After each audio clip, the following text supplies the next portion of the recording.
अशी कटाची आमटी बनवून खाल्ली ना तर परत परत तुम्ही अशीच खाणार, लाल मिरचीची अजिबात खाणार नाही. तर मी कशी बनवली ना तेच तुमच्यासोबत आज शेअर करणार आहे, थोडं दाखवणार आहे.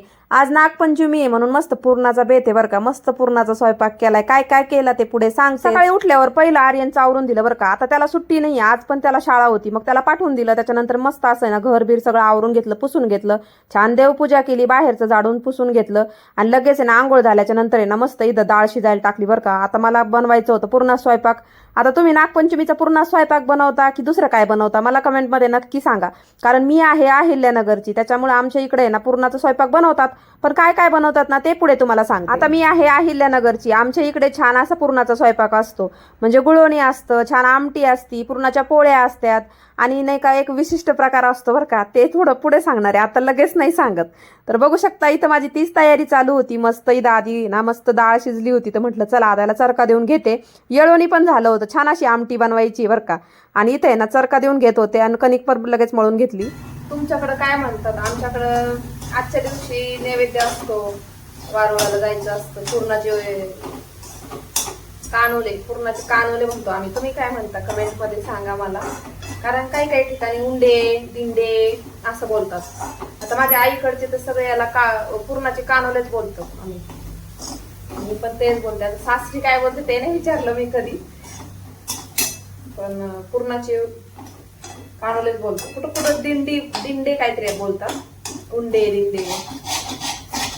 आता पूर्णाला चरका देताना ना त्याच्यामध्ये चरका म्हणतात तुम्ही का काय म्हणता काय माहिती, मी तर असंच बोलते. तर त्याला आहे ना छान पूर्णाला चटका देताना आहे ना तर त्याच्यामध्ये गुळ किसून टाकला मी, म्हणजे पटकन ते होऊन जातं, लय वेळ जात नाही त्याला नाही का, म्हणून. तर मग मी ते करत होते. आता बघू शकता मी तुम्हाला म्हणले ना पूर्णाचे कानोले, तर ते कसे बनवायचे तेच सांगते. आपण ते हातावर असे ओपन वाटी म्हणून पण बनवू शकतो किंवा लाटून एक छोटीशी पुरी बनवून घेऊ शकतो आणि मग त्याच्यामध्ये असं पुरण भरायचे बघू शकता अशा प्रकारे. आणि असं त्याचे दोन्ही तोंड आहे ना पॅक करून घ्यायचे आणि असेच बनवायचे आणि ते ना इडलीच्या भांड्यामध्ये उकडवले तरी चालतात, म्हणजे वाफळून घ्यायचे असतात अशा प्रकारे. आता कोणी कोणी काय करतं, खाली पातेलं ठेवतं, पातेल्यामध्ये पाणी टाकतं, वर चाळणी ठेवतं आणि तसंच वाफळून घेतात, किंवा कोणी कोणी उकडून पण घेतं. आता मला उकडून नाही आवडत, मी असंच हे करते. म्हणजे उकडून म्हणजे कसं डायरेक्ट पाण्यामध्ये ते सोडायचे, मग त्याने काय होतं जास्त चिकट होतं. मला ते अजिबात आवडत नाही. मला आवडतात तर असेच आवडतात आणि मी नेहमी असेच बनवते, असेच छान होतात. बघू शकता मी एक एक करून टाकत होते आणि दोन्ही भांडे लावायचे, इडलीचे काहीच गरज नाही, एका याच्यातच होऊन जातं. 5 देवाला बनवायचे होते आणि घरी खायला. तर अशा प्रकारे मी मस्त अशी रेडी झाले. तोपर्यंत म्हणलं ते होतंय, तोपर्यंत रेडी होते. लगेच मला आहे ना वारुळाला जायचं होतं आणि आज उपवास आहे महादेवाचं, म्हणजे सोमवार असल्यामुळे महादेवाच्या मंदिरात पण जायचं होतं. आणि दोन्ही शेजारीच आहे, पुढे तुम्हाला दाखवतेच.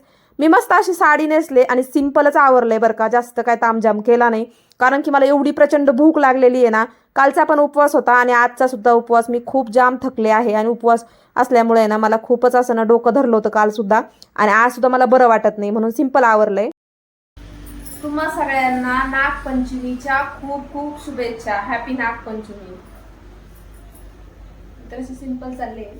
ह्या साडीवरचं ब्लाऊज आधीचं मला येत नाहीये, त्याच्यामुळे हे जे आहे ना आता आमच्या इकडे ना असं कानोल्याचं नैवेद्य घेऊन वारुळाला जायचं असतं. तर बघू शकता मस्त इथं छोटंसं वारुळ होतं आणि असे 5 दगड ठेवले होते छोटे छोटे. त्याला काय म्हणतात ते माहित नाही, पण परंपरा आहे तसं ठेवलं. त्याला हळदी कुंकू लावलं, पाणी दूध सगळं व्यवस्थित वाहिलं. त्याच्यानंतर कानोले ठेवले छान असे 5 आणि अशी छान अशी पूजा केली. आता मला कमेंटद्वारा तुम्ही सांगा तुमच्या तिकडं असंच सेम आहे का किंवा वेगळं आहे, तसं सांगू शकता. सेम असेल तर हो आमच्याकडे असंच आहे असं म्हणू शकता. आणि आता आज सोमवार आहे, तर बघू शकता इथेच महादेवाचं मंदिर आहे, म्हणून इथे ही पूजा करून घेतली आणि सरळ महादेवाच्या मंदिरात गेले. छान असा सोमवार पण आहे, छान अशी पूजा केली. नंतर घरी आले, लगेच स्वयंपाकाला लागले. तर आहे ना मी आज हिरव्या म्हणजे मिरचीची आहे ना आमटी बनवत आहे, हिरव्या कलरमध्ये. तुम्ही लाल याच्यामध्ये खाल्ली असेल ना, तर मी आज तुम्हाला हिरवी दाखवत आहे. तर सगळ्यात अगोदर बघू शकता पूर्णाची जी कढई होती ना त्याच्यामध्येच मी आमटी बनवायला घेतली आहे. तुम्हाला सांगते काय काय केलंय बरं का. आल्यावर कांदा भाजायला टाकला, खोबरं भाजायला टाकलं. मिक्सरच्या छोट्या भांड्यामध्ये आहे ना कांदा, खोबरं, खूप सारं लसूण, हिरव्या मिरच्या आणि कोथिंबीर असं टाकलं. जिरे सुद्धा टाका, कारण इकडे मी तसेच कच्चे जिरे टाकले होते, पण तुम्ही त्याच्यामध्ये वाटणामध्ये जिरे टाका. त्याचं छान वाटण बनवायचं आणि नाही का 2-3 पळ्यामध्ये तेल घ्यायचं कढईमध्ये आणि त्याच्यात ते वाटण टाकायचं, म्हणजे ते पूर्ण हिरवं दिसते. बघू शकता तुम्ही असं. आणि येळवणीचं तर पाणी असतंच ना, तर मग ते थोडं थोडं टाकायचं, जेणेकरून छान मसाला परतला जातो आणि मस्त असं चरका बसतो आणि खूप छान अशी चव लागते याची बरं का.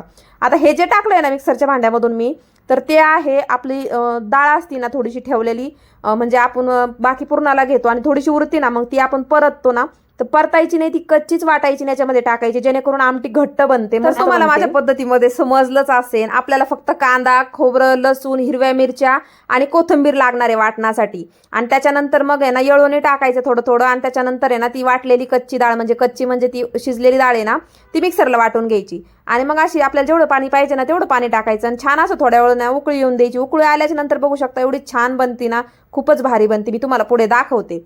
आता इथे बघू शकता देवाला आहे ना मग पहिली छोटीशी अशी छान अशी पुरणाची पोळी बनवली, आणि त्याच्यानंतरच मग मी आहे ना इथं आता मोठ्या सगळ्या पोळ्या बनवायला लागले होते.